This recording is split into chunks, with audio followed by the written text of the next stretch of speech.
Assalamualaikum warahmatullahi wabarakatuh. Apa kabar Bapak Ibu semuanya? Berikut kita akan mengupdate informasi berkaitan dengan rapat terakhir Menteri Keuangan berkaitan dengan isu kenaikan gaji, PNS, dan ASN lainnya di tahun 2026. Dan respon ini menanggapi surat Menpan RB sebagai tindak lanjut dari PP nomor 79 tahun 2025. Bagaimana info lengkapnya, ikuti video ini sampai selesai. Ya, beberapa waktu yang lalu kita dihebohkan dengan terbitnya Perpres nomor 79 tahun 2025 yang mengenai pemutakhiran rencana kerja pemerintah tahun 2025. Nah, disinilah memuat informasi berkenaan dengan rencana kenaikan gaji ASN di tahun 2026. Nah, sebagai tindak lanjut ini, Menpan sudah pun menyurati Kementerian Keuangan untuk meminta respon dari Kementerian Keuangan berkaitan dengan usulan kenaikan gaji tahun 2026 untuk ASN baik itu PNS maupun P3K. Nah, di sini ada dibahas dan disinggung, dan kita akan dengarkan apakah memang benar ini rencana kenaikan gaji ini akan direalisasikan di tahun 2026 nanti. Ini kita dapati dari sumber Kementerian Keuangan dari hasil konferensi pers APBN kita edisi November 2025. Mari kita dengarkan. Ada pertanyaan dari Magdalena RRI tentang kenaikan gaji PNS tahun depan. Bagaimana responnya? Nanti kita nilai dan kita assess ya. Diskusikan nanti begitu suratnya sudah masuk. Sudah mengirim surat, sudah sampai kemana? Pak Luki sudah masuk? Dari Pan RB menaikkan gaji tahun 2002. Silakan Pak Luki coba jawab yang itu. Nanti ya, oke, itu nanti jawab Pak Luki. Pak Purbaya, beberapa pedagang thrifting meminta thrifting untuk dilegalkan dan mereka berjanji untuk membayar pajak.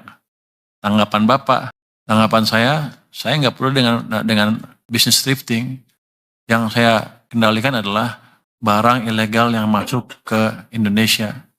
Saya akan membersihkan Indonesia dari barang-barang ilegal yang masuk yang ilegal. Thrifting kan kalau barang bekas kan dilarang kan. Sudah jelas itu ilegal. Jadi nggak ada hubungannya bayar pajak apa nggak bayar pajak. Itu barang ilegal. Menurut Anda apa? Kalau saya menagih pajak dari ganja misalnya, apakah jadi barang jadi legal? Kan enggak. Kira-kira gitu Pak padanannya. Pak Purbaya, tadi dari Alif Rahman ya. Alif Rahman lagi.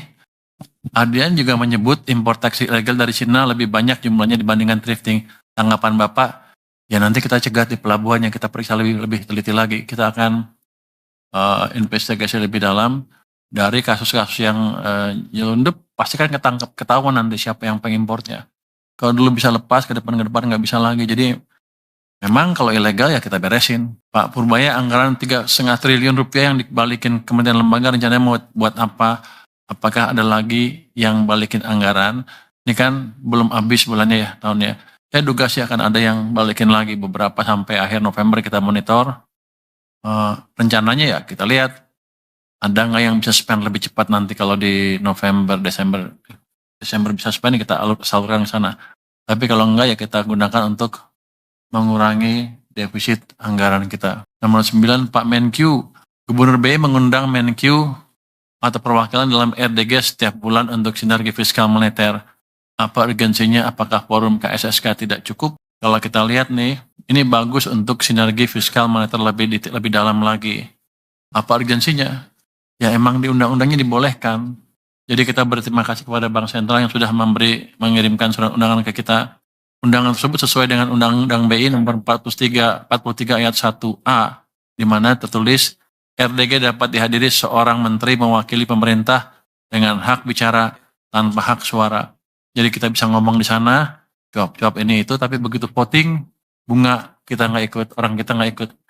Yang pergi ke sana kemarin Pak Thomas, kemudian dia sedang pergi, jadi saya nggak bisa jawab lebih detail apa yang dibicarakan di sana, tapi saya pikir sih ini suatu perkembangan yang positif. Mungkin dari saya itu aja. Silakan teman-teman ya yang lain bisa menjawab, mungkin satu-satu. Anda dulu, siapa dulu? Ya, urut aja. Pak Wamen dulu. Pak Luki silakan Pak. Izin Pak Menteri. Rekan-rekan media, selamat siang semua. Assalamualaikum warahmatullahi wabarakatuh. Tadi ada beberapa pertanyaan terkait dengan tempat kami. Baik di tempatnya tadi pertanyaan ditujukan kepada Pak Menteri, tapi juga ada yang spesifik kepada DCA. Sebenarnya sih sama mirip-mirip juga sih pertanyaannya ya. Tapi pertama tadi yang disampaikan oleh pertanyaan kepada Pak Menteri dari Magdalena ya, DRRI. Intinya kita baru saja menerima surat dari Menpan Nah, saat ini tentu saja sedang kita kaji, sedang kita pertimbangkan, kita belum mengambil keputusan apapun juga. Tapi faktor-faktor yang dipertimbangkan itu banyak. Ini bukan hanya simply kita naikin gaji gitu, nggak seperti itu. Contohnya, kita kan selalu lihat ini bagian dari kita menata organisasi, melakukan transformasi birokrasi secara keseluruhan. Makanya kita kerjasama dengan Menpan. Kan remunerasi itu adalah salah satu faktornya, satu elemennya. Kita lihat selalu kinerja dan produktivitas dari ASN itu sendiri seperti apa. Dan tentu saja kita juga melihat nanti kemampuan fiskal kita seperti apa. Yang akan faktor-faktor yang mungkin kita pertimbangkan. Tadi berapa langsung ya, izin Pak Menteri ya, pertanyaan untuk DCA, untuk anggaran. Ada 3 pertanyaan, Detrian, dari IDN Times, dari AV Kumparan, dan Magdalena juga dari RRI. Kembali lagi pertanyaan hampir sama, kurang lebih terkait dengan ini anggaran yang nggak terserap seperti apa, penyerapannya lambat, harus relokasi dan sebagainya. Pak Menteri sudah keliling ke beberapa kementerian. Kembali lagi tujuannya itu adalah sebenarnya kita ingin membantu para KLK ini mempercepat belanjanya. Ini bukan kita ingin memotong. Nah, tapi kemudian alhamdulillah juga ada memang beberapa KL yang menyampaikan, oke, kita kembalikan anggarannya, artinya dia nggak akan belanja. Nah, untuk KL seperti itu yang kami sampaikan adalah kita ingin pastikan outputnya itu tetap tidak terganggu atau bisa tercapai. Kalaupun ada pergeseran, kembali lagi misalnya program prioritas presiden, itu yang kita dorong terus supaya tidak ada gangguan atau tidak tercapai. The bottlenecking untuk belanja ke daerah. Mungkin teman-teman media kami sampaikan bahwa pemerintah terus melakukan langkah-langkah penguatan untuk bisa mendukung belanja sampai ke daerah. Ada 2 jalur ya, bukan hanya dari TKD tapi juga dari belanja pusat. Teman-teman bisa lihat dalam beberapa waktu singkat ini pemerintah sangat masif mendukung mempercepat belanja-belanja MBG, belanja Inpres, termasuk juga perumahan, dan juga satu yang juga on top adalah stimulus fiskal untuk mendukung pembangunan.